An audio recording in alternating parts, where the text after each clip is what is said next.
Audiobook, The Family in Kyoto, One Japanese Girl Got Freedom by Hitomi Woods on sale at online stores or apps. Apple Books, Google Play, Audible, 43 available distributors in total.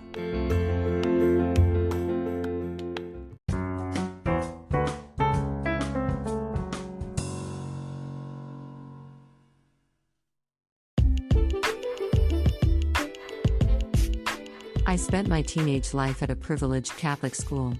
Most students came from wealthy families and some were famous. As a farmer's daughter, I belonged to the few non-wealthy students. I thought a farming family was regarded as poor and unsophisticated in this school, and tried to hide the fact that I came from one as much as I could. Every time I submitted the paper on which the parents' occupation should be stated, I put my thumb right on the word farming so that other students didn't see it.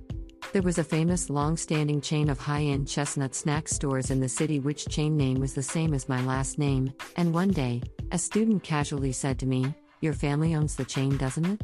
While the chain and I happened to share the same name, we actually had no relation. But she sounded so sure as if everyone believed so. It was 3 years since I had entered the school and my concealing operation might have worked. It was possible that no one besides my close friends knew I came from a farming family. I felt confident I looked cool and sophisticated enough for them to think I came from that wealthy family. Hoping their misunderstanding would last, I didn't deny strongly and gave her an ambiguous reply. When I told my mother about it at home, she was very pleased and instructed me to keep them believing that way. I was walking toward the bus stop with my close friend after school one afternoon. When I cracked her up with my jokes and moves as usual, she said laughing, "You look like a peasant." And the next moment, she gasped and added, "I'm sorry." I wouldn't have cared if she had kept laughing, but her serious apology offended me. She remembered I was a farmer's daughter and thought her comment was inappropriate. I realized reference to a farming business required an apology, which meant she looked down on it. By the time I was a senior, I had grown weary of being a class clown just to be popular. I had tried everything to be cool but become doubtful if it was right to act someone else who wasn't real me. For seniors, the teacher asked attendants to a table manners class at a gorgeous restaurant one by one. Since some students were busy preparing for the entrance examination of universities and colleges, they were allowed to opt out of the class. I was one of them, and when my classmate behind me heard me answer not coming, she started giggling. Then she said to me, "Even though your family is a farmer, you'd better learn table manners."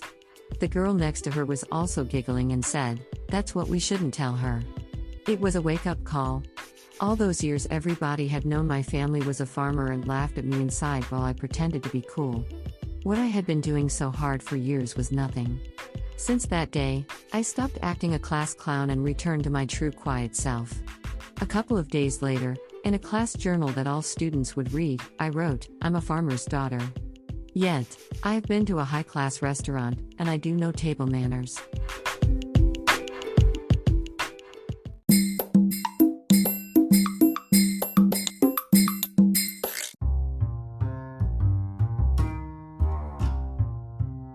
There is a lake a few miles away from my new apartment, and I decided to go there for the first time.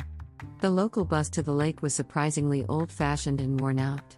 It jolted along a mountain road, ascending higher and higher. The lake lay at the foot of the mountain, surrounded by the fresh green woods. Although I had expected it to be a popular recreation place for locals, it was quite lonely and quiet with only a couple of small spots to eat and shop. One of them was an Italian restaurant, and I had an expensive lunch there as a sole customer. The directory showed that there was a walk around the lake and I tried it. It got steeper and rougher as I walked on, as if I was climbing a mountain. The walk looked exactly like the one in my recurring nightmare, in which I walked along an ever-steepening path and ended up tumbling down the slope every time. I crawled along the walk on all fours so as not to tumble down. Fighting off a fear of heights, I finally got to a suspension bridge over the lake, and the view of the lake from there was breathtaking. On my way home, I mistook the road for the bus stop, and walked all the way home. It took 90 minutes and I was dead on my feet.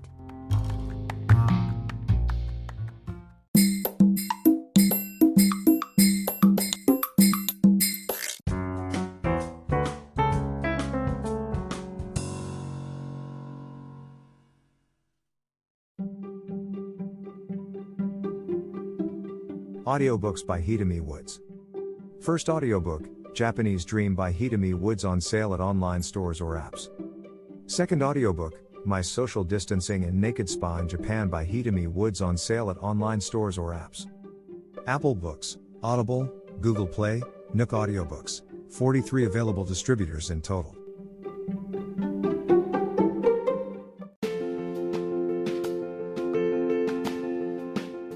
Audiobook, The Family in Kyoto, One Japanese Girl Got Freedom by Hitomi Woods on sale at online stores or apps. Apple Books, Google Play, Audible, 43 available distributors in total.